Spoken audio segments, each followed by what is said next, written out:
அன்புறவுகளே, இன்னைக்கு திருக்குறள் பார்க்கறதுக்கு முன்னாடி திருக்குறளை பற்றின சின்ன குறிப்புகள். தமிழர்களோட வேதம்னு திருக்குறளை சொல்கிறாங்க. அந்த திருக்குறளில் 42,194 வார்த்தைகளை பயன்படுத்தியிருக்காங்க.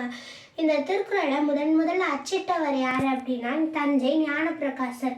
அதை முதல்ல உரை எழுதியவர் மணக்குடவர். அதை ஆங்கிலத்தில் மொழிபெயர்த்தவர் யாருன்னா முதல்ல ஜி.யு. போப்.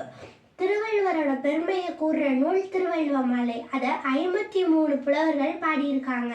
திருக்குறளில் மிகவும் பயன்படுத்தப்பட்ட ஒரே எண் 7, பயன்படுத்தவே படாத எண் 9. திருக்குறளில் 2 மரங்கள் மட்டுமே பயன்படுத்தியிருக்காங்க. அது பனை, மூங்கில்.